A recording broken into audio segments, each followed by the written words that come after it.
Pathway Studios in Johnston proper. You are live from the path.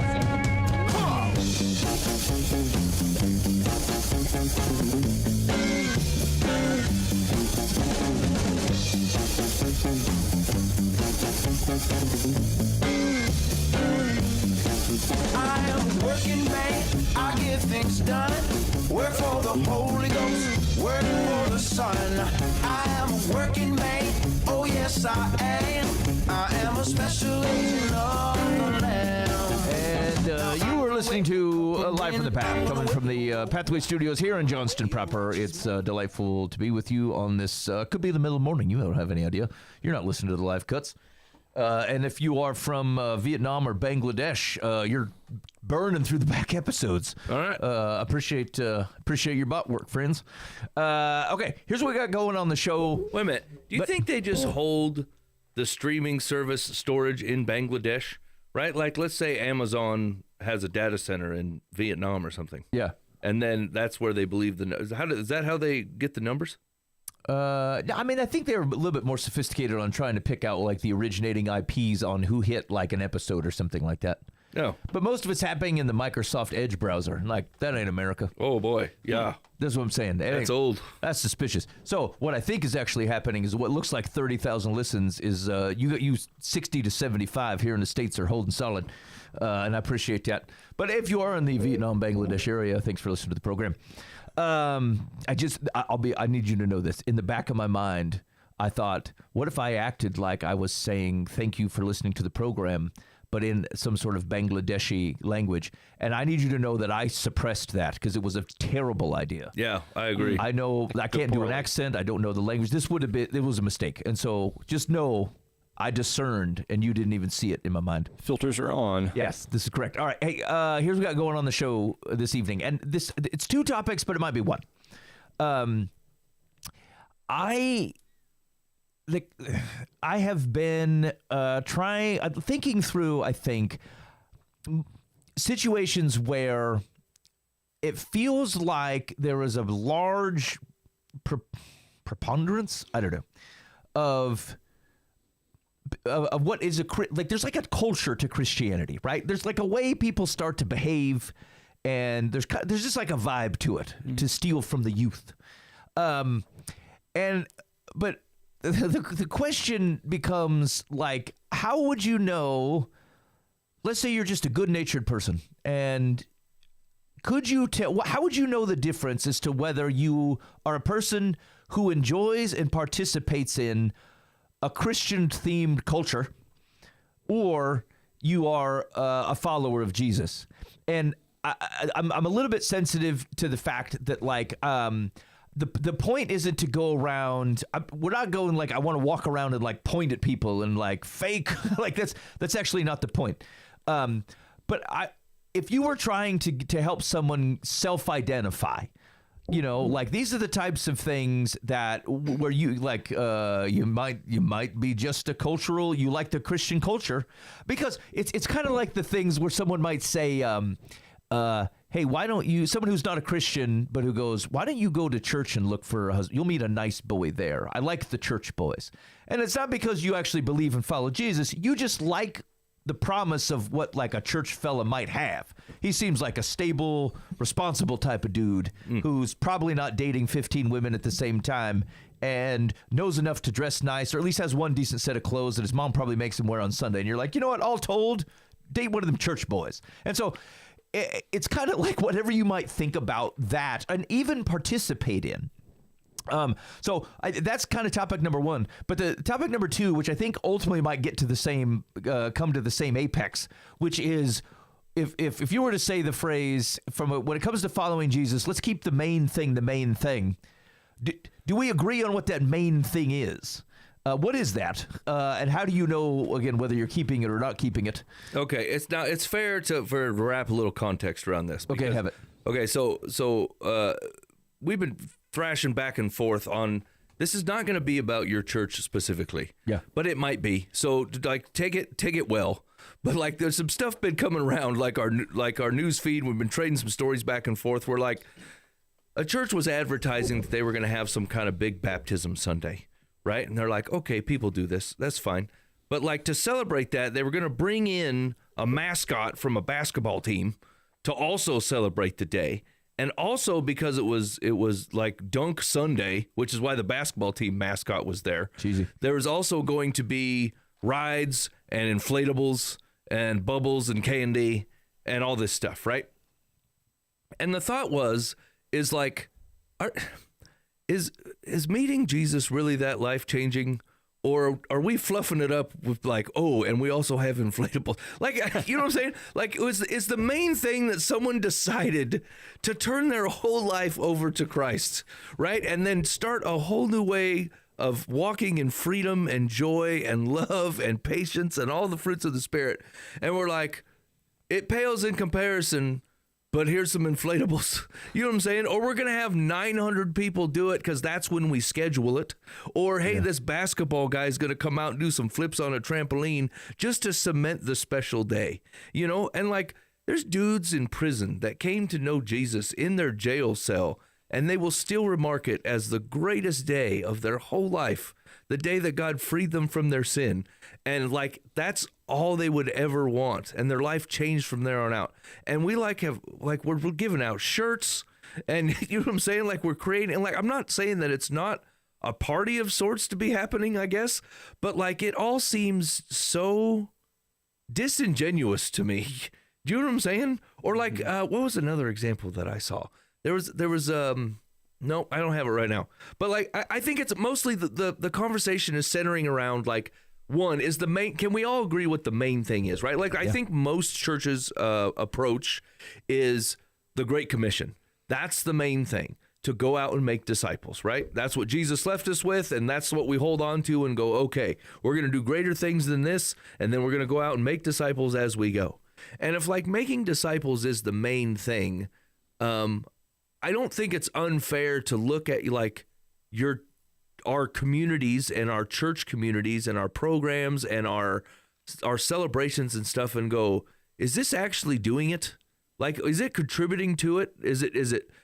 Are we 7 steps away from it and going, well, we'll hang out at the fringes and hope it maybe gets us to actually discipling somebody or actually introducing somebody to Jesus, right? Because we do this with youth all the time. Like, if we make something really fun, let's do Tuesday night battle ball or Wednesday night basketball, and eventually we will ask them to church. And eventually, hopefully, they won't think that's too boring because we'll put them through youth class first, where that guy's a little bit loose with the rules and is willing to like buy pizza all the time. And then maybe by the time they're 27, they might end up at church because they're like, I have a family now. I got to figure out how to be a man. And that's our discipleship plan. It's like a 20-year wait out where, like, when people are young and frankly unattached, man, these people can get a lot of work done for the kingdom. You know what I'm saying? They're a little bit more pliable and ready for action and all the stuff. And so, like, I don't know. It's just been circling my mind lately of, like, the amount of church programs that we have and, like, all the ministries that we do. And like, is it doing the main thing? Right? Is it actually pointing people to Jesus as much as, even from our last week's conversation, meeting a dude for coffee? You know what I'm saying? And just like hashing out life in the gospel. Mm-hmm. Okay, so yeah, I think these will intersect, but let's start on the first one. Is that, like, if you were to think about what might it look like, or what kind of behaviors or attitudes or something might exist for someone who is participating in a Christian culture where it may be distinct from a faithful following of Jesus in whatever, in all its frailties and fallibilities. Like, no one's claiming a perfection here. I'm just, yeah. What kind of things might you look for? And so maybe I'll start us off with some things that I actually, that you wouldn't know the difference on. Whether you attend church every Sunday is not an indicator of whether you are involved in a culture or whether you're a faithful follower of Jesus, because, like, that's part of participating in the culture, right? If you were just gonna be like, look, I like being around these people. I think they're a good influence on me. They make me happy. The music's okay. Like, whatever the things are, like, you could totally just keep showing up. And I think I used to think that, like, why would someone come here if they don't actually believe this? I'm like, I don't know. Because it's a fun. Like there's a live band and there's nice people and there's donuts and and it comes with a loving community, right? Yeah. Like what meal trains? We're classic for this, right? That can be totally church culture, and like you could be part of a meal train of helping someone else, like making meals or whatever, and like you could be or not could be following Jesus, right? You're just like, this is a nice thing to do, because the culture around you is like, hey, we're doing this, you know? Yes. Yeah. Okay. So I don't know, like what else, anything else, what jumps out at you where you might like. Are you talking about like on a personal level? Yeah. Personal level. Ooh, I don't know that I thought about this much. Like how can I identify a Christ follower? Like in general. Yeah. Opposed to just like. Yeah. I mean, like just the fruits of the Spirit come to my mind, like love, patience, love. I just went blank on it. Love, joy, peace, patience, kindness, gentleness, self-control. Those things are just part of their lifestyle. It's not a fake or a forced thing. It's not I need to make sure I do something loving today, but you actually are a loving person. Yeah. I think it's things like that you go, okay, that's different than a lot of people. The general population doesn't exude some of those characteristics. Yeah. I find people that are willing to talk about their sin are generally followers of Jesus and not just participating in a church culture. You know what I'm saying? There's like a humility in it. Yeah, because they don't care. You know what I'm saying? They're like, here's what God saved me from. Yeah. This is who I was. This is who I am. These are the things I struggled with. These are the things God gave me freedom in. Yeah. You know what I'm saying? Like genuine followers of Christ look at their own sin and go, ain't bigger than the grace I got. Dig what I did. Mm-hmm. Yep. You're not trying to hide it. You're not. Yeah, because it's to His glory. It was rectified. Yeah, you know. It's like, of course, I'm a failure at times. Yep. I don't know. This is harder than I thought it would be, honestly. Well, yeah, because like if you think about, and actually, I'm guessing. Some of this I'm like guessing or trying to think into. Is it possible that a lot of when you see failures on folks who do ministry or work in churches, is it because like it's just a lifestyle? Where was I? I was somewhere. I was interacting with somebody. Oh, I think I told you guys this one time, and I can't remember if I said it on the show, so I apologize if it's redundant. But like, I was flying for work out to somewhere, and I was next to a dude who had flown in for like a youth religious conference. And I was asking him about, the ministry and how things were going and stuff. And just like, I mean, this flight wasn't that long, maybe an hour and a half. And it took an hour. And like I wanted to hear stories about how Jesus is moving in this thing. And all he's talking about is like their building campaign and like he's a musician. It's like the different gigs that they had done. And like all the measures of what it looked like for success were totally like good measures. If I were saying, is your organization thriving? Right. Mm-hmm. But they weren't actually very good indicators as to whether people were meeting and then following Jesus. It just told me that like, hey, these guys are well organized. Like I wouldn't take anything away from the effectiveness of the events they're putting on. And it sounds like the organization's well managed, like people are managing their money well, like all things that are good, fine things. And I even tried to press a couple times, not like press, but just inquire deeper. And boy, I just couldn't get this fella to like reach for something that felt like, I don't want to even mean to say counting the right things, because the right things you probably you don't count, but like, I remember also there was something I was interacting with, and it was, there were people who they worked on a media team at a church, and like the things that were happening and that I heard them talking about was very like, how do we put on the gathering? And it was disconnected in some ways from the thing you actually are trying to facilitate and put on. And it goes, it doesn't mean all just because it's big or it's wrong, or that because you can afford it, it's wrong. It's just like, it becomes a job just like any other job. And so what it felt like, and this is the point I was driving at, which is like, do you find people having these ministry failures because it's just a culture This is what people who work in a church, and so you do the churchy things, and you say the types of things, you attend the types of things. But like that's not the same thing as like if you didn't have this job or you whatever, that you would actually behave in these other ways, or that what your life would look like. And so it just felt like, are we setting people up for failure? And because you're like, how could you be so duplicitous? Some of this is on my mind because there was a dude there's two dudes actually today who was either resigned or were fired from their positions at churches for living double lives. And you're like, how does this keep happening? How are these people living double lives? Is sin that pervasive? Like, how does the weight of being someone who is compensated to serve in the kingdom in this very way, like, how does this keep happening? And one of the ways it would make a lot of sense for me that it continues to happen is it's just a job.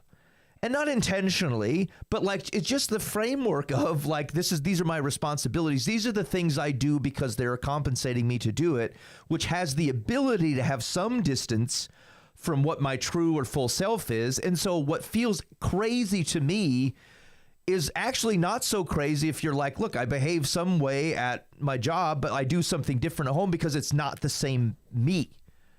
Yeah, I mean, 100% that like, this is where it's going to tie into the main thing being the main thing, right? Like if you get lost in the fact that like, especially like even that youth guy, right? Like you can tell when you're involved in something that God has you doing because you have God-sized stories of lives being changed and people meeting him, right? But if your output is, this is how many people attended, or this is how much money we raised, right? Those are like periphery things that God provides to make the main thing the main thing. Do you know what I'm saying? Like if you need money, God provides money. If he wants to send people, he will send people. And so like if your main goal is to be 3 layers out, then we're celebrating the fact that you're 3 layers out. You know what I'm saying? Not the fact that like there's God's movement within a body of people who are like changing lives and neighborhoods and families and legacies and generations. You know what I'm saying? Those are the stories that like are really evident that God is moving. But like if you're just like, hey, we had 10,000 people here on Sunday, you're like, oh, okay, I guess. You know what I'm saying? Maybe that's cool. Like we have so much money, we started a building campaign and we almost met our goal. Great, I guess. I mean, I don't know. Did God tell you to build the building? I have no idea if that's good or not. That's just a tertiary fact to the Great Commission of bringing people to know who Jesus is. And you're like, well, we can't bring more people to know who Jesus is unless we have this building. I don't know if that's true or not either, right? You could be going door to door or have a service in a park for all I care. Yeah. You know what I'm saying? I distinctly remember, and this happens to be the building that we're in right now.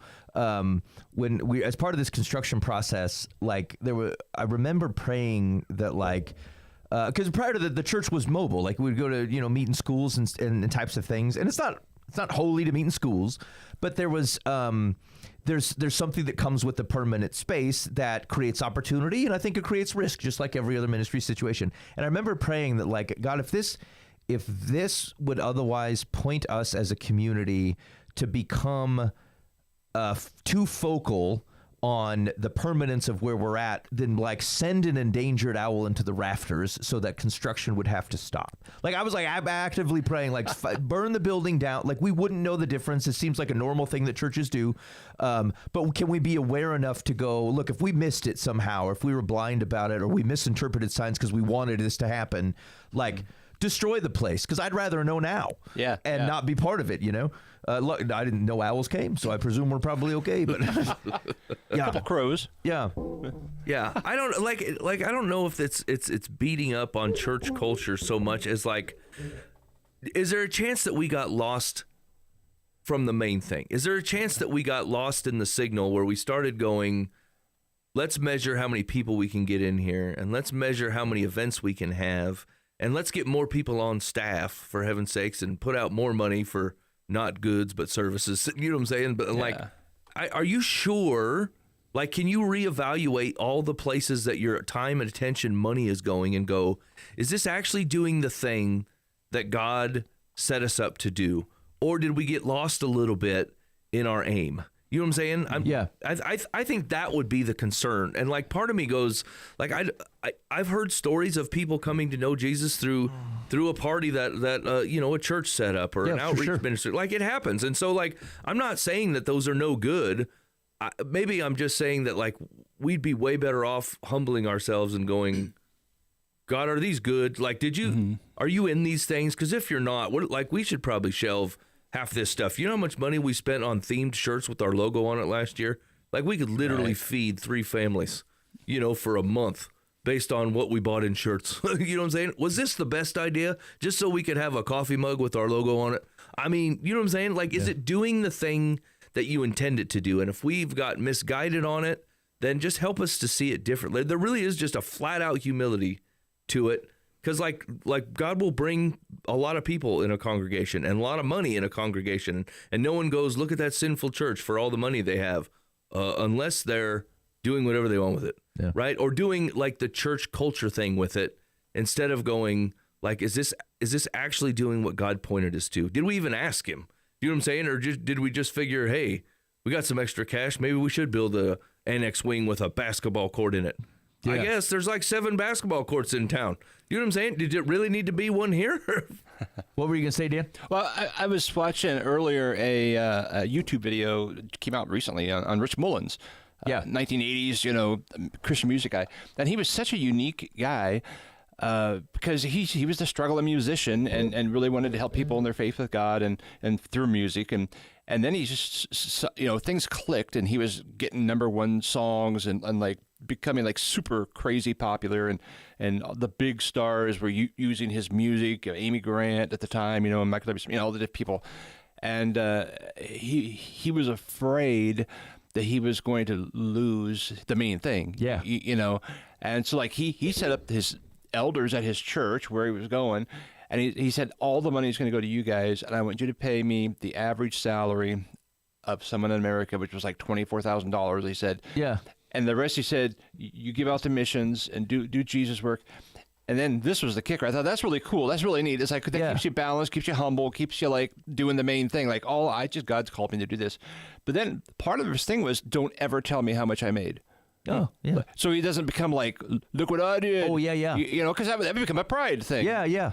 And I thought, there's a guy who was at the highest level of professionalism in his field. Yeah. And like didn't care. Yeah. You know, he says, I just want to lead people to Jesus. And, that's right. And we want to do this music and help people worship and just give me what I need. And if all the churches did that, if all the pastors did that, if all the staff did that, it'd be, I think, a different world. Yeah. It's when we get into the game and the competition, and it's not just a, hey, we want everybody in this community, this town, to go to heaven. It's, I want to have my church bigger than your church, and so I got to have a cooler party, and now we got to have a mascot, and then we're going to have, you know, the blow up games, and everybody's competing for not disciples, but for just people, for crowds. Yeah. And that's where we start getting crazy, and then the lifestyle doesn't match as well. Yeah. And then they start, because you got to put all your effort into it. Yeah. It's human effort. And even like we've talked about this the last couple of years, like there's just been a lot of high profile, like sinful failings of pastors, right? And like at the end of the day, you probably did not need to be speaking at 10 conferences. Did God call you to speak at 10 conferences? Is it okay to speak at a conference? Sure, I guess every once in a while. But like when you start feeling like this conference needs me, I don't know, it needs the Holy Spirit. That's what it needs. I don't know whether that's you or not. Yeah, you're a tool in the toolbox, my friend. Not the main show. When your 10,000 seat auditorium's not enough, and you need to expand that. It's like, do you? Yeah, you know, actually, if outside of the church, here's I ran into some of this that I had to reorient myself. There's so the last few years I've spoken at there's a conference for what I do at work, and I've spoken there. And I met a few different folks, and then all of a sudden, on LinkedIn and stuff, I see a few of them, and they're like speaking. They're like these conferences like every 3 weeks, and they're speaking at these things. And I'm like, and there was part of me that's like, I don't know, man. Like, well, I don't look at all the speaking stuff they're doing.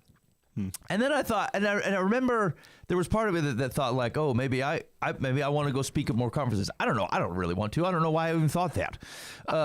But then also I thought, these people, I'm having a hard time believing that these folks are even doing with any frequency the thing that they're going to speak on. Like, how are they doing that? They're at these conferences all the time. Right, like, right. I kind of want to, like, I don't want to have another conversation in front of people saying hypothetically what I might do if I ever got the chance. Like, I would like to show up and go, look, I'm coming to you, person who was doing these things and has been, and here's how, in my experience, what works and what does not work. Not what I think might, or I got a half-baked idea might work at your place, because, like, what I have no idea. I don't do it often enough. And so I think this is where the things converge, is that, like, the way that you protect this from not ending up culturally, which has a distance from what it looks like to faithfully follow Jesus, even if all the motions look like they're right, is when you keep the main thing the main thing. And the main thing is not to make disciples. It's a thing. It's a right thing. It's an awesome thing. It's not the main thing. Your main thing is to submit your life to Jesus. That's the main thing, is you're going to say, look, I need Jesus, and I am going to, in submission to him and recognize him as my Lord, I am going to live my life as using his life as a template for what it looks like to live mine under the empowerment of the Holy Spirit. That needs to be true whether you're making disciples or not. That needs to be true as you think about as I start to go do all the peripheral things, because, like, the key issue here is that the means starts to be justified in and of themselves. Because if you go, hey, look, man, someone's going to get baptized, should we celebrate? You're like, heck yeah, it's righteous to celebrate at a baptism. And all of a sudden you got a friggin' Denver Nuggets mascot at your place. Mm-hmm. And you're like, but it's okay to celebrate. The question then becomes, like, once I'm doing all these types of actions, are they otherwise pointing people to humble submission to Jesus? Or did I then say, well, the step away is to get people to like our church so that I can then invite them to Jesus? And so you go, well, we're putting all our effort to get people to like my church. Or like baptism. Mm-hmm. Do you know what I'm saying? Like, people are like, hey, we just love baptisms. I'm like, I like baptisms because it equals changed lives and submission to Jesus Christ. That's what I'm saying. That's why. Yeah. Yes. Yeah. That's what I'm saying. And so, like, where you start to get a distance. So, like, take the guy, if you work in a ministry perspective, or you serve in a ministry, I don't care, like, whatever these situations are, like, is the main thing for you to use whatever context you are in service and fealty to submission to Jesus. If it's that, then it will either be successful because as the Spirit guides, or as the natural consequences of following Jesus produce, or it will not, and then you'll go and do something else. But you can do so in confidence and in humility. What you can do if you go, look, my aim is to do something that is peripheral to that seems like it's in service to ultimately that, but is like a step or two away. Because, like, it's really what it is. Is like, and this is why it's not, it's a cultural confusion. It's not a mustache twisting where someone's like, hey, it really stinks that, like, you got your church attendance to grow from 5,000 to 10,000, or that Mike in his youth group at Pleasantville baptized 17 kids. But, like, to a certain extent, it's like, look, we just really need to get these kids baptized. But if it's not pointing them to humble submission to Jesus, well, then what are we getting people wet for? And what are we buying more seats for? And, like, and again, it doesn't require a giant context to get this twisted, but that's where it gets twisted. Yeah. I was trying to find the quote. I don't remember it exactly. I'm going to mess it up. But some old-time preacher a couple hundred years ago was basically said, if you attract people with the circus, then you always have to have a circus. Yeah. And it's like, of that variation. Yes. That's it. And then you got to keep upping it. And it's got to keep getting better. That's right. I think this is where this ties together for me, is like, and like, this might just be a wrong thinking on my end, but, like, when I introduce somebody to who Jesus is, or we start talking about, like, who God is, I feel responsible for this person. Right? I'm like, I brought the gospel into their life, of, like, or God did it and brought us to have this conversation, right? And so, like, after they get to know him, after they get baptized, and after they start living life, I'm like, I'm still on the hook for this. Like, I have an account to make to the Lord when I get up there based on the way that I've presented him. And so, like, what makes me really nervous is, like, these fly-by-night, like, youth passion nights, or, like, worship concerts, or, like, revival tents, where people are just, like, slaying in the Spirit and then going, leaving. And I'm like, who's taking responsibility for these folks? Do you know what I'm saying? That feels wrong to me. I don't like it, because I'm like, it's really easy to fever pitch a bunch of people on a feeling with wispy music and fog, and then they have real problems tomorrow. You know what I'm saying? Real stuff. And they don't know God's word at all. They don't know the heart from a bunch of Christians that they know. They just know an enigmatic guy came up and spoke truth into their life. And it was still truth and it was good, right? But like it wasn't thick and deep and wide and like can sustain a life based on the continual truths of Jesus found in his word and the character of God. And so I'm like it's where some of that stuff like gets me nervous. Even churches are like, man, you can't believe it. We baptized 300 people today. And I'm like, okay. I mean, like, I really do like that. I'm really excited. If all 300 people are actually being told what a life of following Jesus looks like. Yeah. Right. But like, I just get really leery of measurements when I can't tie them to another Jesus person who's discipling them. Yeah. When I'm like, who is following Bob tomorrow? Who's going to check up with Bob? Who's doing a Bible study with Bob? Who's going to call Bob and go, you got questions about your Bible? Oh, you're not reading your Bible. Okay, Bob, listen, you can't follow a God you don't know. So here's how this works. You know what I'm saying? And like, it just, that's the part that I feel like it's really wonky. Even Paul would show up and preach in a town, and then either there'd be an established church there or he'd start one and be like, hey, community of people, keep an eye on these other folks that we're bringing in. Someone tail them. Someone invite them for dinner. Someone make sure that like they understand the way this all works. And like some of the bigger things that feel like they're just attention grabbers or they cost money, I'm like, what is this? It makes me nervous. Even the teaching, when you get to a certain point where you're attracting a large crowd and you're doing everything as soft as possible to be entertaining and so forth, you're not even like oftentimes not including like a good solid teaching of the Bible, like on a Sunday morning to the people who are coming hungry for that. Yeah. Because they're like, okay, I was baptized. That's really great. Okay, I really want to know about Jesus. And it's this big, flowery, really cool, tweetable moments in a sermon. And my concern with that is then, 2 months later, and they get diagnosed with cancer, the little slogan doesn't mean much anymore. Mm-hmm. It's like, where's Scripture? Where's God in this? And if there's no other discipleship going on, no other work to build them up in the faith, I get concerned for that in our modern church. Actually, I was reading something this week, and I think it was a commentary on Colossians, but like the dude said, one of the takeaways was like, there's a part of Christianity where like sometimes you feel like you're trying to get people to be comfortable in your church or in your community or whatever, and the comfort means that like it's kind of like what they're used to. And he's like, look, man, they're turning to Jesus because they find what they're used to is left them wanting. And then what do we have to offer but some sort of like half-baked version of the thing they were leaving? Like they come to Jesus because they're like, I wanted something. I'm looking for something different. And here's the thing. This goes to the cultural bit. If they're not coming to Jesus because they're looking for something different, then this is not the place for you. Like, and not because you're not welcome, but it's because like we need to be honest about what we have on offer. We have on offer a 8 to 10,000 year old story and a 2,000 year old Jesus.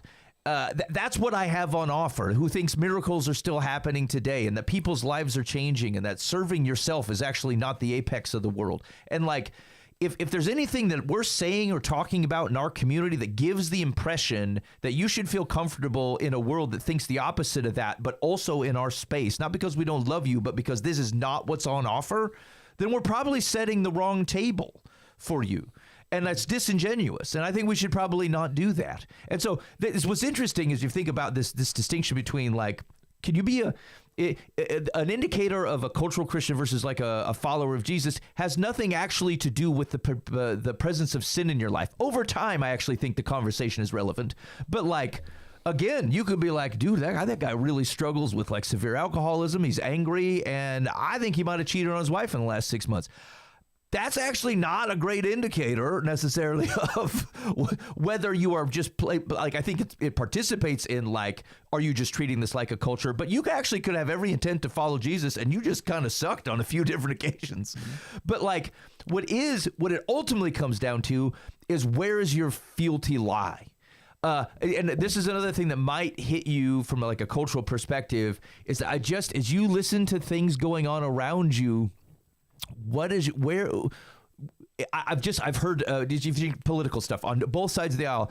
As soon as someone claims that they're going to quote the scriptures, I'm like, oh. Yeah. Because here's the thing.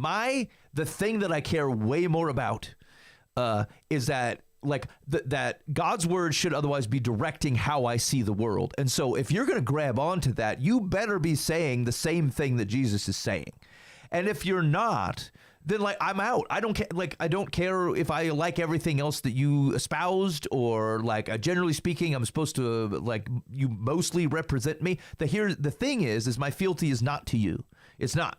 My fealty is to King Jesus. And so I think we mentioned last week the example of Hegseth misquoting the Bible in some of his stuff, and people who are just grabbing bits of scripture, there's almost a it's not quite taking the Lord's name in vain, but it's that type of thing. For your own vanity, for your own gains, you are taking God or his word to otherwise further a thing that you thought was important. Yeah. That is unacceptable. Yeah. And so it should get you, it should have you, that's where you're peaked, because you're my fealty is to King Jesus. There may be practical means of which I may care about some of these other things going on around me, but where do your loyalties lie? And if any, and even to your own thing, here's what I prefer. Here's how I think this thing should go. Thank you, your Bible is interesting, and I'll agree with this to the extent it elevates me or elevates someone I care about. But where it doesn't match, then maybe I'll go with what I think. Whereas the guy who's got the fealty to King Jesus goes, boy, I just don't even understand some of this stuff. I am, but I trust Jesus in the thing. And so I'm going to walk with it, and I'm going to work through it in my doubts and my concerns and the things that I'm still thinking about. Fine. But that one is use of a culture of things to further you or something else you care about. The other is going, look, it's not a culture except for the fact that we all agree on Jesus. And then great. Jesus is the culture. And so I just, those are the things I would probably keep an eye out for, is that one, the main, your submission to Jesus is the main thing. And yes, Jesus goes and tells you to make disciples, but if you separated making disciples from the submission to Jesus, who he is, how he did it, what he cared about, well, then you're not making disciples of Jesus. And there is it's not a score of any kind. Yeah. We're counting the wrong thing. Because the church culture will fail them, right? There's a whole subset of people in this world with their main identity is having church hurt, right? Mm-hmm. Because all their loyalty was there, and all their fealty was there. And so when the church acted like humanity, which they do, right? Then they were really disappointed, and they were like, my whole world was crushed. I'm like, here's the thing is I've been a part of quite a few different Christian communities, and there's been some real turds in there. But I don't ever go, the Lord has failed me. I just go, Steve has failed me. Yeah, it's never occurred to me. It has never occurred to me to go, the Lord has failed me. Because where you have a healthy understanding of who Jesus is, you're actually way more gracious at the fallibility of humans participating in those same experiences. You see yourself right, you see Jesus right, and you go, it was just a part of a conversation we were having before the show started. You can look at someone who feels like they're complete opposite and sometimes antagonistic and maybe even a negative influence on people around you. And you can look at that person and go, boy, Jesus loves that person. And despite a caution I might have because it feels practical for me to be concerned, I feel like I should recklessly love and care about this person. Yeah. Right. That, and you start to strip away some of the hesitations, because it's not a cultural issue. It's how does Jesus look at folk? How do I look at folk? And it starts to, I just and maybe that's the big caution. I think of the surveys where people don't actually believe the things that the Bible is saying. And I think about the failures within the church world. And even that, right? Even the people, the church hurt and stuff that causes people to walk away from Jesus. And you're like, I just don't, what other explanation is there for how this could be, except for we got drug into what feel like a culture that can offer you a thing that in some ways, yes, Jesus was like the fountain, but you really wanted to pick the coins out, or you liked the cool breeze it created, or you liked the aesthetic, the sound of it running. but you weren't that committed to the fountain. And then it ultimately let you down because like you were otherwise betting on the things around it. And like when the winds blow and the skies fell, the only thing you can hold on to is Jesus. All the peripheral things of our fallible attempts to draw you to him will also fade away, and only Jesus will remain. And then the church will fail people as well when they're actually more than making disciples of Jesus, they're making disciples of their brand first. Yeah. And it's like, I love my church, and this is the church, and this is the great church. And then when the church fails, it's even bigger. Yeah. Because Jesus was in there, he was kind of there, but it was really the church that's the power in your life. Yeah. And the connection. And it's like, and it is powerful.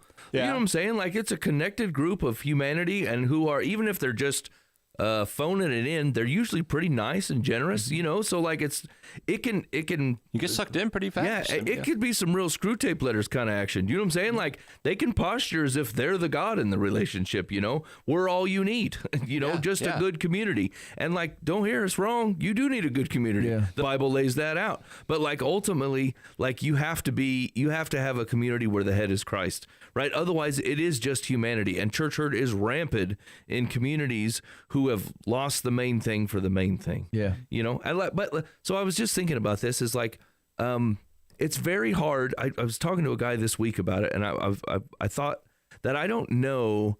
I'm very good at being humble when my life is in the toilet, or like I feel like things are just a mess. Like I see myself rightly. I'm like, I can't do anything about these things. Yeah. Only God can. And I thought, Father, I don't know if you fixed every situation I've been praying about, like, would I just ignore you? I think I would. I don't know that I would lean on you for anything. I'm situationally humble. I'm not humble as Mike is humble, right? I feel like I can count times, like even the ebb and flows of when I've followed Jesus. When things are going okay, or even there might be modicums of success, right, in my life or in my spiritual life, it's when I stop doing it. Right? I'm like, we're pretty good. Maybe I don't have to read my Bible all the time. Mm-hmm. Maybe I don't have to pray all the time that the Lord would humble me and let me hear his voice. You know what I'm saying? Like, I think we're on a pretty good time to coast right now. So maybe I'm just going to go do a couple of these things or turn my attention over here. And so like, I could definitely see how church organizations, pastors in particular, right? Where you like, any type of worldly measurement success comes and you're like, God is blessing this. So obviously, if I think things are good, then God thinks things are good, because that's how I felt up to this point. So we'll just keep doing the things that I want to do or that I think is good. I don't feel like I have to keep checking in with them all the time. You know what I'm saying? And so like, how do we, well, first of all, is that a common experience? Is that you fellas too? Or is this just Mike's kind of a turd? That happens to me for sure. Yeah, okay. Like you don't know you forget to grab on to the pole and so you don't blow away only when the windstorm is happening. Otherwise you're like, I don't know, maybe I don't. Yeah. You don't remember to do it. Yeah. Great. Yeah. So let's just call this a common humanity problem, right? So like a lot of the situations we're talking about, like they're easily gotten to with a lack of humility. Mm-hmm. So like how do we reintroduce humility? Right? Like, how do we do this? How do we go back and like, I'm going to run everything back. Like, I'm willing to chop anything that we got going right now in service of the Lord. Like, what was I was just reading a story. Who was it? It was one of the kings. But basically, there had been generation after generation after generation of terrible kings who did what was wrong in the sight of the Lord, right? And this one guy, that's Josiah. When they found the book. Right, Josiah, in the tabernacle, right? And then he comes up and he's like, oh, we have screwed this up bad, right? And then, and like, God's like, look, because of Manasseh, and like all the trouble that's been caused by all the kings, my judgment is still coming, but your generation's not going to see it, right? Yeah. Because of you humbled yourself before me. That's the words Yahweh used, right? Mm-hmm. And I thought, we're real bad at this. America in particular, Western culture, sure. America real bad, because all we do is celebrate our own pride and greatness. You know what I'm saying? Yeah. So like, how can we do this better? Like, how do you humble yourself before the Lord all the time without him having to remind you, you know what I'm saying, that you should humble yourself? Yeah. Well, it's back to what we were saying, keeping the main thing the main thing. Yeah. I love that bring up Josiah, because that's exactly what happened there. That they lost the main thing. They didn't like, they were going to like, oh, the temple's kind of falling apart. I mean, it's only like 300 years old. Yeah. And it's like, gosh, let's clean this up. And it's like, oh, what's this book? Oh, the law. Yeah. You know, that used to be why that building was there. Yeah. You know? Right. And then they read it like, who ever heard of this stuff? It was just a few weeks ago I was reading about this. It was like a 70 years or so since they opened that scroll. Yeah. And so like that entire generation, three generations, they're never ever in their lives heard the law. Right. And the that's why they're Passover like, wasn't being "Holy held cow." anymore. Yeah. They lost the priority. They lost the main thing. Yeah. It's a great. You're right. It's a great example because like the temple that surrounded it, right? The edifice that was there. Is it fine to clean it up? Of course. Yeah. Is it? Should you make it? It's the Lord's presence. Like They you're put gonna do a good Asherah job. poles in there. I mean, they were doing terrible things in the They temple. were also still taking an offering. Right. So, but like the point is that like is it? It's kind of the same question. Is it wrong to keep the thing up? Of course it's not. But that is you detached it from the whole reason it's there to begin with. Yeah. Like why we are same reason like as we think about, is it wrong to baptize people? Of course not. But are you baptizing them into Jesus, or like are we just happy Into the that we brand. put on something awesome? Yeah. Congratulations for getting wet. Here's a church T-shirt. Actually, I was at a baptism a number of months ago, and it was kind of like that. It was like there was a bunch of people there, and like there was something that just was I don't doubt. It's kind of like faith healing. Some people get healed anyway just because God is awesome. Yeah. Like it doesn't mean I think they're actually those guys are doing it. It's just like faithful dudes, and God just shows up in the moment. But like it doesn't mean that the baptisms don't count or anything like that. But it was very like assembly line-ish, and I'm like, I didn't like it. And there was part of me that goes, is this a humility thing that needs to hit in you? Are you being arrogant because like We're trying to create an Acts 2 thing. See, we're just like the apostles. Yeah. Like I think you have to be very, very careful. Again, when you're arguing methods to a certain extent, you've not made the main thing the main thing, right? So at the end of the day, people are baptized, and this is great. Yeah. But is there a thing in the back of my mind that goes, I don't.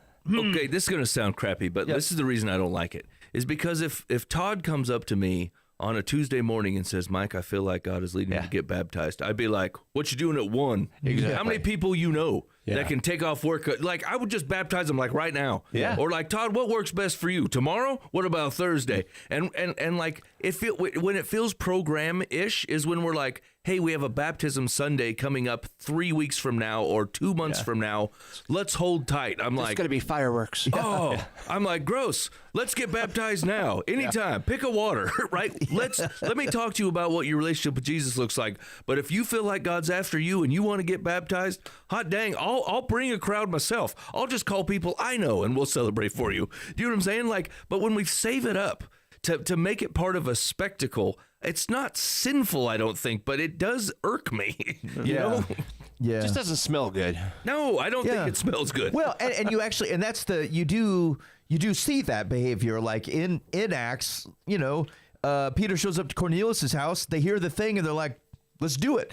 The Ethiopian eunuch, same thing. Is like, well, how can this happen? Like you want it. You're like, well, whatever. How can I not let any more time pass before I participate in this thing that it feels like we do? And you're right. The thing where it feels like it has to be crafted in order to do what exactly? Like, can't we just be happy a dude got baptized and celebrate it? We're going to orchestrate this big day so people think the brand is cool. Because look what we're doing. And I actually don't know that like they would see it that way, right? They're not they're not like, hey, this will make our church brand. Like, I don't think they're actually thinking about that. But I think if you were thinking it from the completely opposite side, right? They're like, we want our whole church community to celebrate. Actually, I would just be happy with like their friends and whoever could make it, right? Because it's about this guy and his relationship with Christ, and like he's not like a token baptizee. You know what I'm saying? Just get the man wet if that's what he wants, and let's start discipling the fella and be like, let's get you hooked up with a guy and let's figure this out. You know? Yep. Yeah. I don't. So okay. So but your question was like, how do we? What do you do? What do you do practically to keep the main thing? Which starts with, I think, walking in retaining a humility. I think it's all about humility, actually. Yeah. Do you know what I'm saying? And like it's so hard. I have no prescription to. I know I find humility in deep, dark places. That's where I find it, and it lasts me a long time, and like in this season, I've been praying that God does not take away pain in my life, because I know what happens when he does, and I don't want to live that way. Right? I'm like, I can't change the fact that, unless there's a work of the Holy Spirit in me that changes my heart, that can maintain humility under the guise of success or peace, I would rather stay chaotic and messy if it meant that I stay humble. And because for some reason, this is not something that God is changing in me. As soon as I get a modicum of peace, I push him out. Right. And like, not out, gone. I'm not a follower of Christ anymore. But like, I just stop being obedient. I stop like spending time in prayer with him. And I'm like, I don't know how old are you going to let me be before but this changes in me. But if the option is to go through that cycle or stay low and humble, I think I'd rather have the low and humble. That's what I'd want. Like, you don't rely on him if you don't think you need to. Correct. Because I'm an arrogant turd, Dan. Right. Yeah. Turns out. You know what I'm saying? Like, I figure this has gotten better because of me. You know what I'm saying? These are lies. Yeah. Actually, I was reading, I don't remember what actor it was, but there's like some A-list actor that someone was asking, like, hey, did you read the reviews of this movie or something like that? And their response was basically, he goes, look, if you don't read the negative reviews because you're like, this is trash, he goes, then you got to throw out the positives too. He says you got to just not listen, because like you're gonna get a twisted sense of the world if you go, I won't read the negative ones, but the positive ones are probably genuine, but the negative ones are complete honky. He's like, there's no way that can be the case. So you got to kind of go, I'm not going to listen to that. And so it feels like such a unique person to be able to do this, but like the posturing is to go, it does not matter to me. I remember thinking about this when we were doing, I don't know, just even classes I've done, but also when we were starting some of the house church stuff, is that like the tendency is going to be that like most people are sick because it's in the middle of winter and only 2 people are going to show up to church. And a practical person goes, maybe we should cancel, right? And the thing is that like, whatever, it's not the end of the world. I don't think Jesus is going to be upset or anything if it didn't happen. But the question would be, is that like, is there a measurement in there and goes, oh, the thing that I have to say should wait until there's 15 people in the room? And I remember thinking that like, that's never the case. Not because God won't do something powerful with the things that we're going to talk about, but because I actually think he will. And so why wouldn't you want to at least do that for the 2 people that are coming?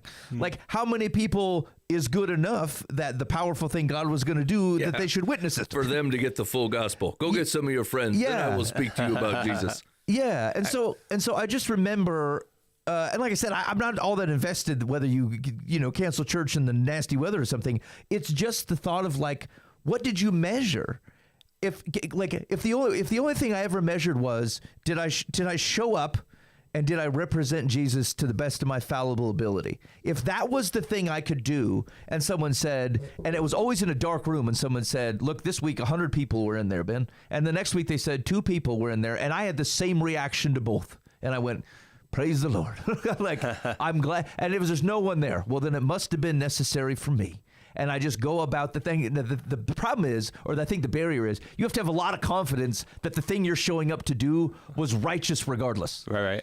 And I think maybe that's our barrier, where like there's a hesitation that goes like, well, I don't know. Am I to presume it's righteous regardless? It's like here's what I know is that the intent of my heart is that this is a faithful offering to Jesus. And I trust that he'll refine it if it's wrong. He'll make me feel it differently or change it in me if I'm getting it wrong. But other than that, like, it's all this weight is just not on me. And so where you're not counting, where you're not listening for the accolades, and you're not hurt by the people who are pecking at you because you're like, I'm faithful in the means and I'm going to trust God to handle the ends, that is a humble life. And it will keep you from pursuing things that otherwise generate more accolades.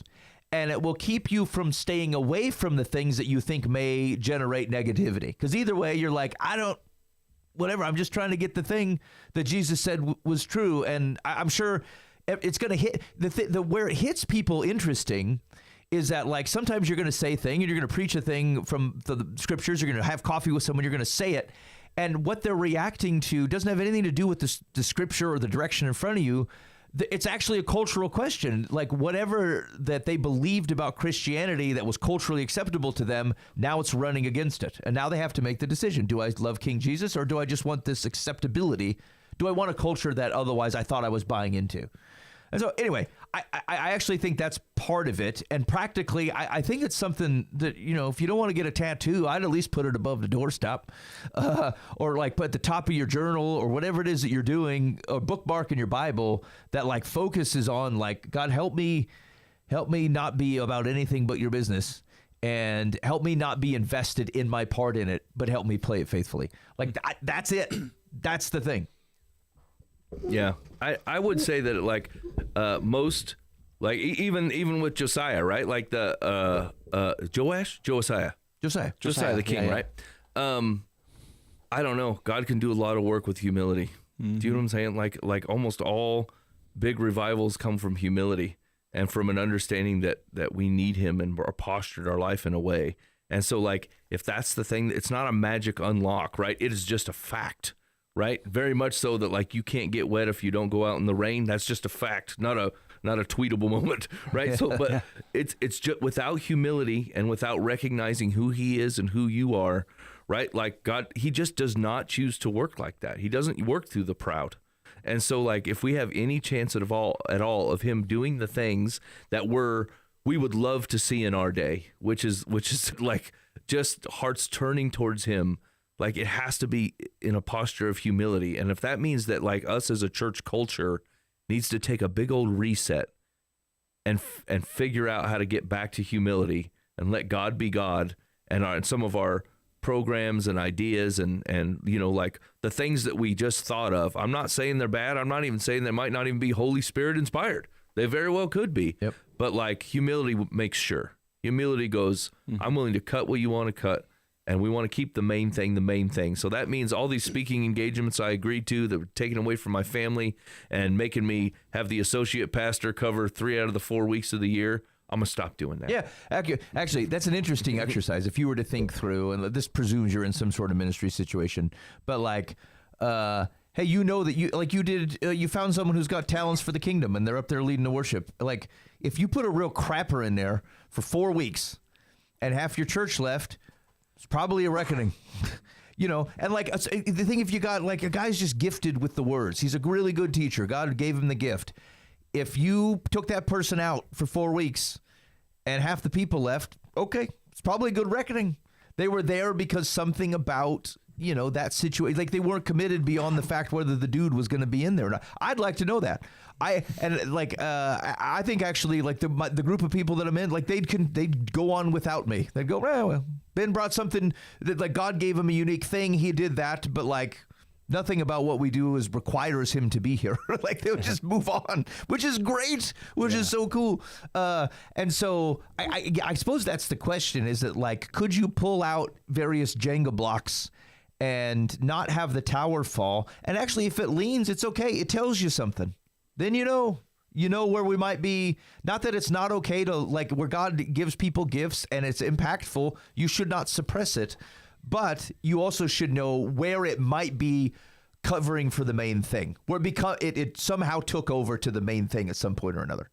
Yeah, pull the donuts a week, then 2. Yeah, and then coffee. They're like, I gotta bring my own coffee now. And it's so interesting because like it's practical. Like you'd go, well, yeah, man, you help families get out of the house. Like we serve breakfast at church and it's great. But like, if it made a difference to your like, look, I'm out of here. If they're not doing the thing, it was interesting. I was working through, I don't know why I got on this kick. It's something about what I was looking at for Colossians, but I got to thinking real hard about church membership. And like, I haven't been in a place where this has been an issue for quite a long time, but I do recall like moving from one church to another when I was like in my teen years or early 20s or something. And there was like a membership thing where like someone had to sign off on the thing. And I'm like, why are we doing this? People vote. Yeah. What is this about? I don't know. And like, and it was a real practical, I started asking the Chat GPT, I'm like, what is this? Like, why is this a problem? And it gave me, it listed out a bunch of crap. And I'm like, hey, all this stuff that you said doesn't have anything to do with the gospel. It's like, oh, so we know who we're responsible for. I'm like, who is your neighbor, homie? Like, what show me the paper or what? Like, I don't. And they're like, oh, well, it helps facilitate who votes in the churches and who doesn't. I'm like, I don't know. I don't run a democratic institution. I don't know if I care about this part either. Nope. And they're like, we need to know, what was the other thing? They're like, oh, we need to have a rough idea, like, for the size of the building or whatever. I'm like, that doesn't necessitate an attendance board, and membership doesn't mean anybody's showing up. Like, this all seems like it facilitates cultural Christian behavior. Yeah. And that's it. Yeah. And I'm like, I obviously don't do church membership. The only place, the thing where it makes sense to me, and not probably in that formal way, is to a point Mike was making earlier, which is like, I'm cautious about a lack of accountability. And so, but I don't really think you need formal roles for that. I just think you need to recognize, like, look around. It happens with relationship. Yes, that's right. I mean, it just does. That's right. And so I'm like, I really wish we should stop doing this thing. Like, I got to go get someone to sign off as if I like that, like I belong to that guy or his pews or the expression of Christianity over there. Like, why would I ever have any problem if someone goes, look, there's another guy talking about Jesus in this other town I moved to. I'm like, I don't need to be involved in any formalities related to that. Praise Yahweh. Continue on. How can I pray for you? Or like, it's weird. I always thought it would be cool. It's like, I don't know how many people actually operate this way, but like, they're like, hey, we're starting to grow. We should get a building campaign. And what seems cooler to me is let the place get completely packed to the gills and then go into my prayer room and go, Lord, you got a problem. Yeah. There's a lot of people. I'm just like, I'm the watchman on the wall. I'm just the watchman, and it looks like this place is full. You're gonna have to figure something out, And if he's like, no, I'll weed them out. Don't worry. Half of those people are sheep. Take away the donuts. Yeah, I mean, but here's the thing: is like, once again, you count the wrong thing. Like, God could very well answer you that go, 30% of those people are wolves in sheep clothing, and He goes, you're making room for them because you didn't ask me. You just decided to build a bigger building, hoping they'd blend in. But if you just stick tight, I will bring a building when you need a building. I will bring people where you need people, right? Like, these are God's mechanisms to do. And like, we get so caught up in planning for them and scheming and coming up with this. And like, I don't know, man, like, you should ask Him. Like, I guess it's just the humble approach. Like, I just want to make sure we're asking. Are we asking Him, right? Before we build a building, is the place packed to the gills? And God's like, don't worry, I'm going to weed out 30 of these dudes. Oh, never mind. You made space for them. I guess they're going to stay. You know what I'm saying? Like, and then you won't be able to see what they're doing. And then they're going to operate in the cover. All you had to do was ask me. And I'd have told you, keep your building the same size. No worries. Or like, there's such boldness in that humility to be able to go, Lord, I'm not giving a fig one way or the other. And God just keeps sending them. And you're like, I really don't. Yeah. Okay. God, you send that fire marshal too? Yeah, time to build. Yeah. Right. Like that's the thing, is that like, it's a very Paul method of things. You take all this stuff away just so you can have it back in a healthy means. And you build it yourself, it's on sand. Right? But like, where God insists upon it, you're like, I tried to say no. I said things that people don't like. I took the donuts away for a while. Whatever, like all the things, like you don't need to chase people away. But the point is that like, where you are confidently, where you're humble and you're consistent and you're committed in your humility. Let's just say, like, if you're approaching things humbly, then you don't look at any of the things where God is actually pouring in. He's like, this is exactly where we want the people to be.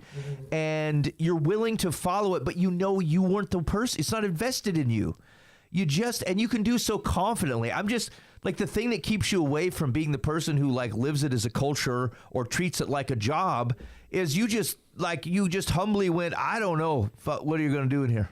Like, yeah. And like, or I'm confused why you would continue to keep sending people. I'm going to try to handle them faithfully, but I just don't know about this. Okay, I feel this way about this bot behavior from Vietnam. I've been praying on this thing. I'm like, Lord, if this turns out to be an actual thing, I'm like, this freaks me out, and I think you've misplaced your trust in the wrong fellas. Right? And like, I want to make sure that like I've been praying before I walk in this every radio show ever since you said that. I'm like, oh Lord, I've not been responsible or asked you about anything we should do on this show for 10 years.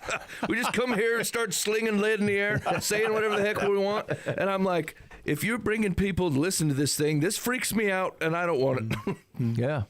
And I just presume that's what we have. This is what we have to offer. Yeah. I don't know that any craft would turn this any differently. This feels like, ultimately, I look around this room, and this has been true for 15 years, is like, I think these are humble fellows, like, trying to follow Jesus. I think this room is a humbling room.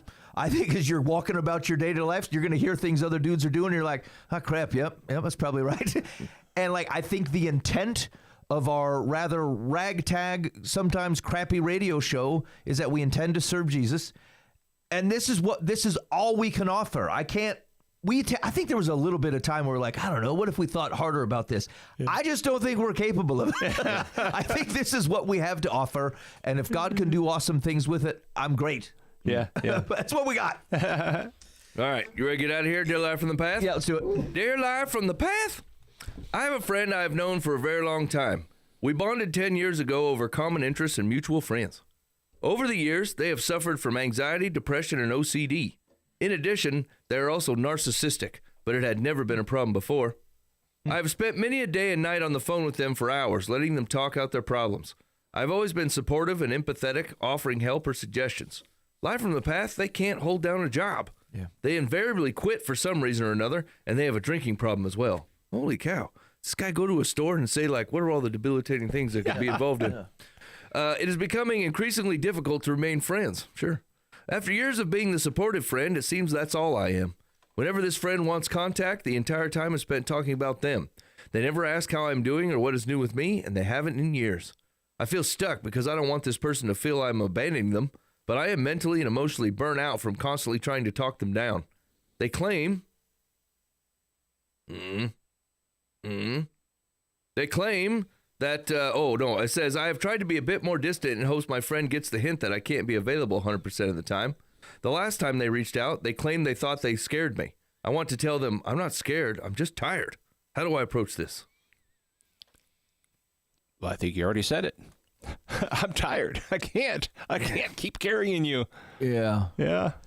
I think this is a tricky bit of our current cultural moments, and probably has been for the last 10 to 20 years or so, which is like, as I listen, this is probably going to be offensive, just for a heads up, in case you need to turn the station. As I listen to the list of things, I don't think it's likely that all of those things in combination are naturally occurring. Your brain chemistry can totally be jacked up, but the combination of those types of things feel like either excuses isn't quite the right word. They're justifications for behavior that probably has means of being tempered through some actual life change. And I just, not to get too basic about the thing, they did a study I saw recently that of 100 kids who were doing had ADHD type of stuff, hard time focusing or whatever. If you reined in pretty significantly their technology use and you changed their diet, it was 80% of them stopped within 6 weeks exhibiting some of these behaviors. And so I say that to say, the thing is nothing's going to be 100% a solution anywhere. But drinking sounds like a way to otherwise deal with some rough situations that are likely being created from other behaviors. Or vice versa. ADHD can be just a description as hey, why do you mistreat the people around you? I can't focus. It becomes a justification, even if there's a difficulty in there, for sure. I find the same thing where we've talked often on the show that I get an anxiousness to me, but there's a difference between going, look, I'm feeling real nervous about this upcoming thing going on at work. I will take steps to try to get to learn and grow stronger from it. Or I go into the room and say, look, you all make me nervous. Everyone has to turn and face the other direction while I speak. One thing makes me stronger. The other one supports and makes it worse, actually, every other time I want to interact with the world. And so I say all those things to say is that what you won't be able to do is carry what are otherwise either justifying or enabling behaviors, because they will never reach a reconciliation. it's not on a path to getting better. And so then all you're doing is like carrying a load that can never be put down. It's too much. You won't be able to do it. It doesn't mean that there aren't people who are walking through some very difficult circumstances and their body is not cooperating and their environment is facilitating it poorly. And it requires a lot of close hand holding. But like most people can sustain that type of support when there's a trajectory of at least glimpses of improvement and an intent for things to be different. People can sustain a lot of that. Just think of people who, I know this is going to seem like an odd comparison, but people who end up, who give birth to like a child who's got special needs, like just they're most amazing people. They acclimate to something that it feels like you could look out from a distance and go, doesn't that soak up all your energy and time? And you find it. But because you can look at the situation and go, look, this child or the situation are earnestly try to navigate the world in the best possible way. What you will run out of energy for is a perpetuation of a cycle of which they're actually not trying to change or do anything different. And so it is okay to go, I cannot, you need support that I can't offer you. And I'm tired, to Dan's point. I'm exhausted and I can't be that for you. And I think it's fun to say that out loud. Yeah, I recently told somebody, they brought a situation to me and said, hey, can you help? And I said, here's the thing is, I can't want different for somebody more than they want different. Like it doesn't succeed that way. They have to want something different and I can't want it in their place. So like if they want out of trouble, that's generally something that we can help with. If they are creating trouble and they want out of trouble, that is not something I can lend a hand to because it'll be futile for them and me. It's kind of a waste of my time to get involved.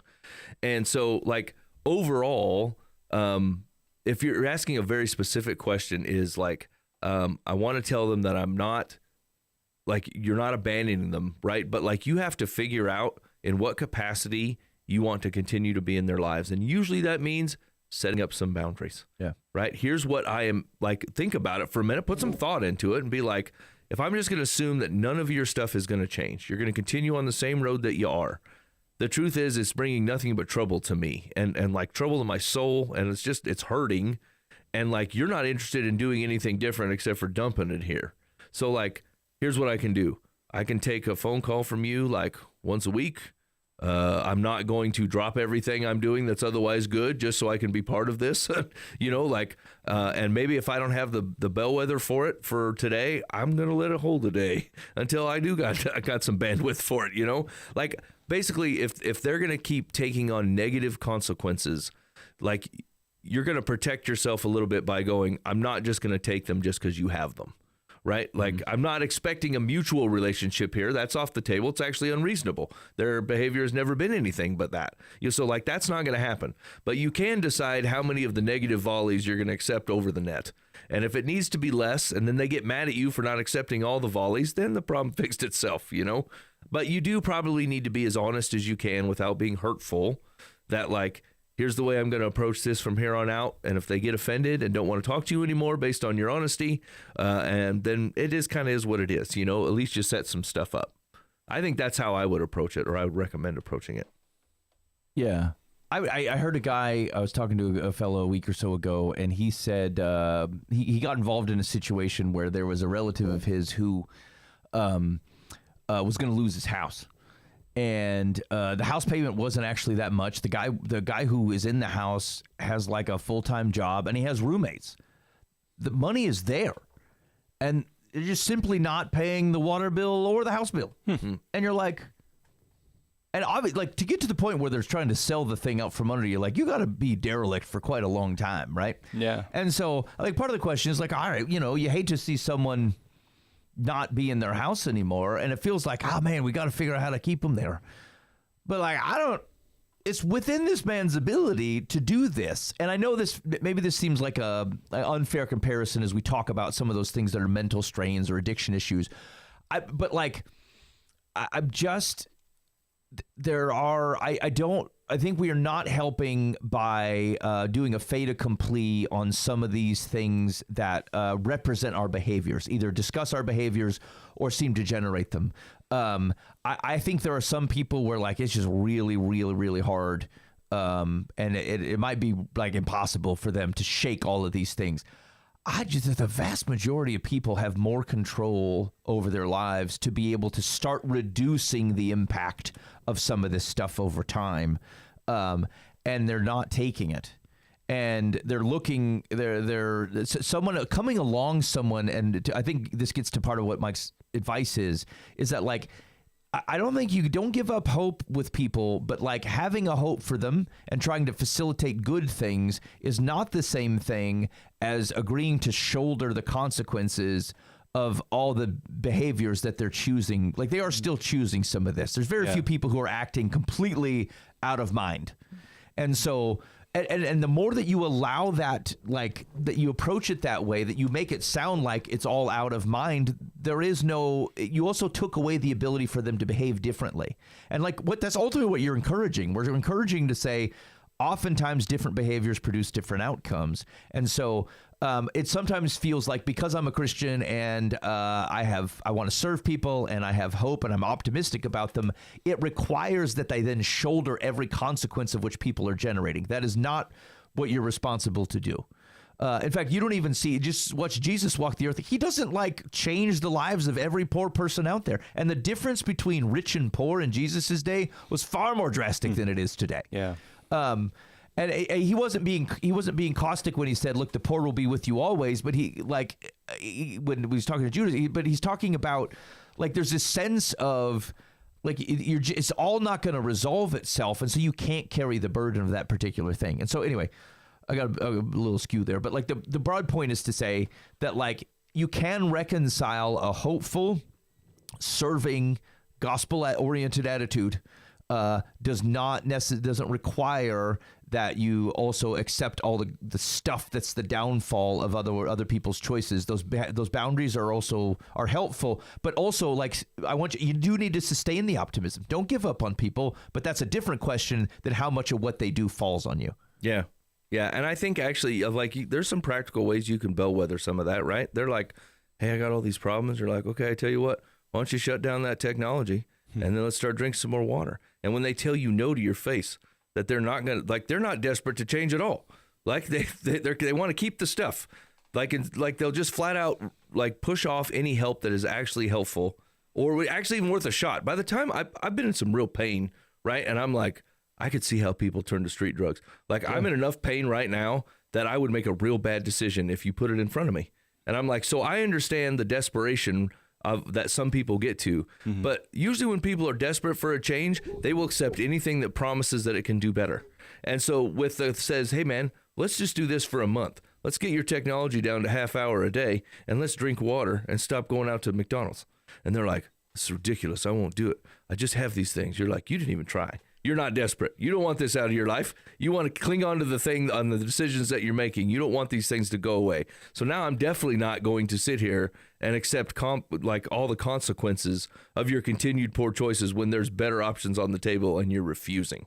Like if you want to feel good about the decision you're making, you're not testing them, but you can bellwether them and go, "I just want to make sure I'm not losing my mind here." Yeah, that goes to something we were talking about actually at church yesterday, which is like sometimes because it feels gospel serving, we are in a mad rush to put out a fire that God started. Right? Like that'll preach. Come on. The refiner's fire is lit and we're like running in with the water going, but not careful, here. It's a fire, you know? And I think like one of the images or the phrase that came to me at the time was like, sometimes God's the salve, sometimes he's the itch. And like, again, we're running in, we're like, our goal in life, even helping people, and you could even take this outside of the gospel context, which is like, your goal isn't just to reduce, like drugs reduce pain, like the psychotic drugs like reduce your ability to feel, and people hate that. Like, so we're trying to improve their experiences, not dull them down. And like sometimes that means you actually have to change your experiences. To Mike's example, hey, like take a month, just cut out technology for a month. They're like, I can't do it. Like, you were willing to suffer through 10 years of heavy drinking and making excuses for your behavior to all the people and feeling off and on depressed and anxious.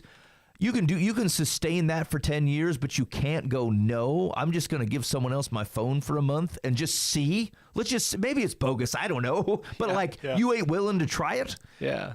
I just, I know, I'm not saying it's not hard, but I'm like, this is what change looks like.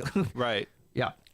Okay, Secular says, the question was, how do I approach this? Secular says, here's how. First, understand that this person will continue to use you instead of a psychotherapist as often as you allow it. Begin rationing the time you spend on the phone and in person with them. If this quote's friend asks again if they are scaring you, tell them what you have told me, that your energy is being sapped and you can no longer spend hours on the phone with them. If you do, you'll be doing both of you a favor. I don't know if you're doing them a favor. Not from their eyes, for sure. They won't see it that way. Yeah. I've struggled with this. Struggles maybe not the right word, but I think about people who are lonely, and I think that would be terrible. Mm-hmm. I think you get maybe especially when you're older, but even outside of that, it's just I don't have that experience. I'm surrounded by people who care about me, and it's a real gift.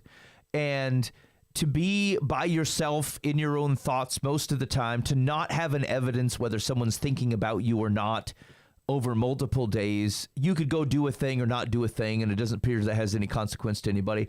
I think that would be hard. And then I think to myself, well, there's lots of people who are in that kind of situation. And what I would think about is that, what does it mean? Is it enough to just be a casual interactor with this person? Or are you not helping unless you're talking to them every other day and bringing them over and inviting them to all the things? And it's too extreme of a thing in my mind where it's probably just fine even every once in a while for someone just to call and check in or send you a nice note, say, I was thinking about you. I actually think there's a lot that staves off loneliness in those means. It doesn't require that they become my best friend and they show up to everything I ever do. Yeah. And I know it's not quite the same thing, but I liken it to that type of thought, which is I don't know if I can fully commit. Well, then just give what you can. Yeah. That's fine. And I think fair, it's okay to pray on stuff too and be like there's some people that are really close to me and we're just not involved. We're just not. I know what God has us doing. I know where he's got all our time. And I'm there even opportunities will come up and I'm you know what? We're just not involved. That's okay. You can't be involved in everything. You know what I'm saying? Yeah. It's okay. All right, last one. Dear Live from the Path, we were invited to an out-of-town wedding along with some of our children. It cost several $100s, including airfare, hotel, food, and gifts. The event started Friday afternoon and lasted until Sunday evening. On the Saturday of that weekend, the bride's family hosted a dinner and informed several of the wedding invitees that they were on their own for that evening. Mm-hmm. Was that appropriate? Should we say anything to the groom's family with whom we are associated? What? You didn't?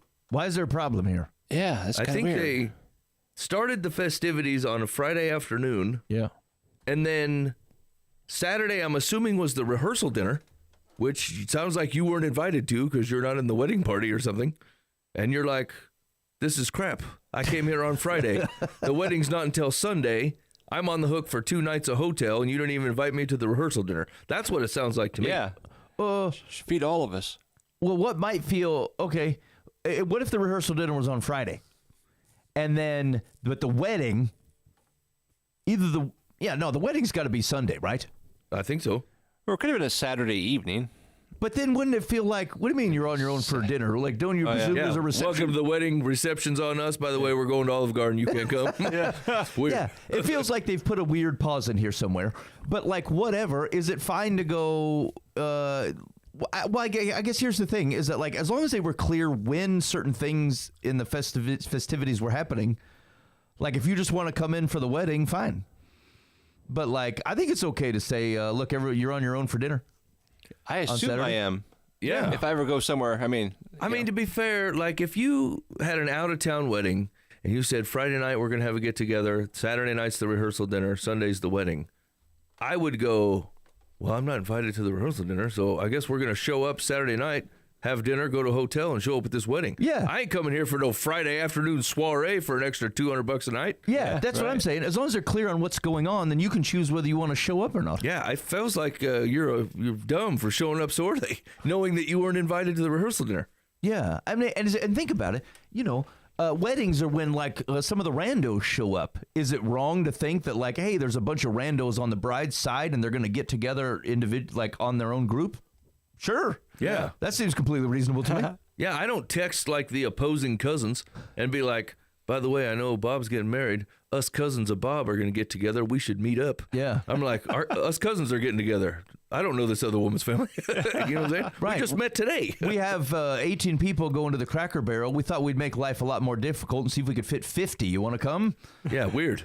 Yeah. I don't have any problem with this at all. I think you showed up too early, friend. All right, Secular says, rehearsal dinner is traditionally hosted by the groom's family, but that's not what this Saturday dinner sounds like, since the bride's family hosted it. I would imagine that being told at the last minute to fend for yourself was both jarring and frustrating, so your feelings are understandable. However, I see nothing positive to be gained at this point by pointing it out to the groom's family, which might only embarrass them. I think jarring is a little much. Yeah, that's real. Once you stop being such a sensitive Sally. Here's the deal. Is like, I know we talked about this a few shows ago on the, maybe it was on the program. I don't remember now. But like the thing that was helpful me hearing from that apologetics guy where he said, someone had asked one of the apologetics dudes, like, how do you handle these things so calmly? You're so nice to people and like you're able to facilitate these interactions well. And he's like, I enter the room and just don't presume that people agree with me. And he goes, if you start, it's a humility, right? But if you start there, then like, why would you be angry when they don't agree with you? You didn't assume that they did to begin with.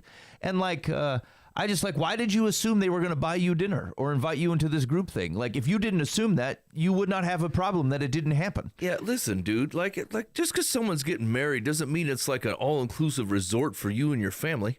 Do you know what I'm saying? You're there to celebrate them, and you're like, take me out to dinner. Like, this is a weird thought. Yeah, and maybe it's like a station of life thing, because when I think about people getting married, I think, boy, they're entering a real expensive scenario. Like, the last thing I would want to do is like, hey, will they pay for an extra meal for me? I just presume young couples starting out don't have much money. Now, I know that's not true everywhere. It's just what I would presume. And so, like, I'd be glad to buy my own meal. Yeah. Yeah, read the card, dude. You know what I'm saying? Like, you showed up 2 days too early. Yeah. If you're going to skinflint this thing, then you should show up Sunday morning and then cut town. You know what I'm saying? Go, get in, get out. All right, you've been listening to Live from the Path. Thanks for hanging out with us so far this evening. And look, if you want to hang out to hear the end of this song, that'd be great.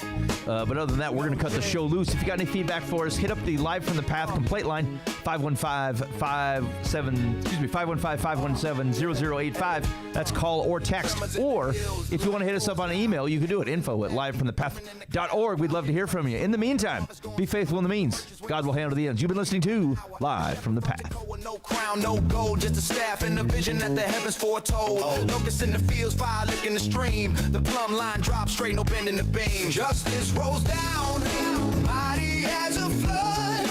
Righteousness flows, purging with the blood. The prophets cry, it cuts through the night. Let truth stand tall, let wrong take flight. Olive trees weep, vineyards scream ash. The feast turns bitter, bread turns to trash. The rich hoard wealth, poor crushed to the dust. Walls built on lies, foundations of mistrust. You build your ivory towers, sit on gilded thrones, but the Lord sees all, even hearts of stone. Woe to those at ease who sing idle songs. Your palaces crumble, you've been wicked too long. The lion don't whisper, it tears through the air. The Lord won't relent till justice is fair.